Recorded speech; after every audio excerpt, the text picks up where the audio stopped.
100 years ago today, our 35th president, John Fitzgerald Kennedy, was born. In 1960, at age 43, he became the youngest man ever elected president.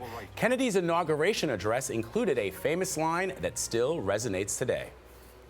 And so, my fellow Americans, ask not what your country can do for you, ask what you can do for your country.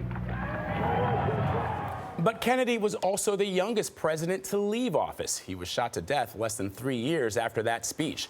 CBS News contributor Bob Schieffer covered the Kennedy assassination. He's in Washington with the president's legacy and how he mastered the megaphone of his age. Bob, good morning. Good morning, Vlad. You know, with the youth and the glamour and the excitement that the Kennedys brought to the White House, they turned the black and white movie of American politics into blazing technicolor. And then, with his tragic death, John Kennedy became not just an icon, but an almost mythical figure. To many, the Kennedys became America's royal family. JFK had some real accomplishments. He created the Peace Corps. He committed America to go to the moon, and we did. But most of all, he inspired young Americans to public service. The one thing that had the most to do with shaping his presidency was the thing that got him elected: television. He was our first television president.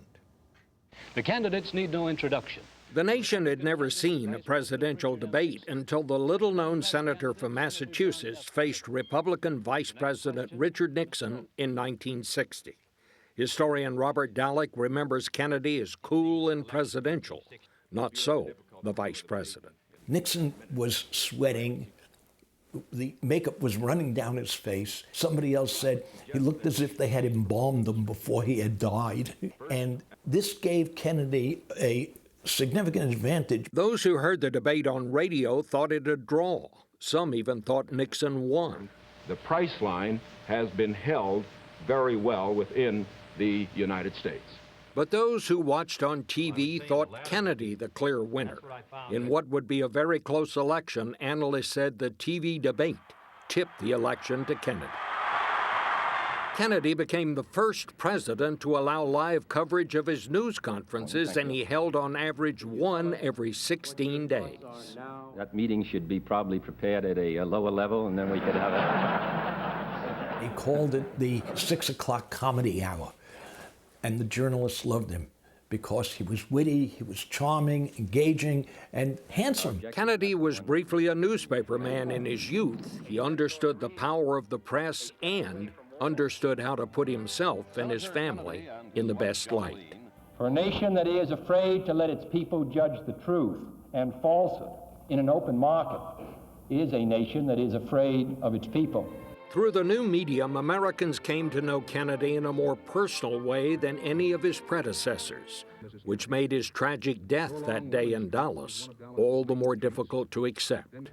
As a nation, we had never experienced anything like it. From Dallas, Texas, the flash, apparently official, President Kennedy died at 1 p.m. Central Standard Time. For the first time, an entire nation had watched the horrendous scenes unfold in real time, and those who saw it would never forget. The fact that Kennedy was assassinated has contributed to this idea that he is a kind of immortal figure. He's frozen in our memories at the age of 46. I, John Fitzgerald Kennedy.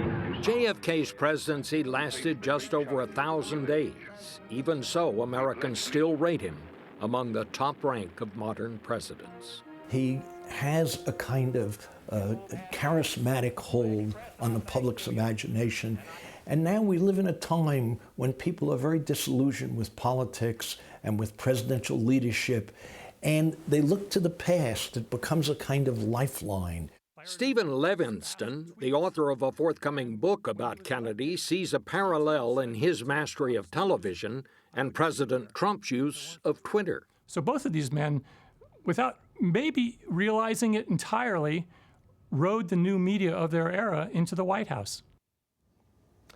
I think Livingston makes an interesting point. I have always felt that the best politicians were the masters of the dominant medium of their time. The founders were great writers when most people got their news by the written word.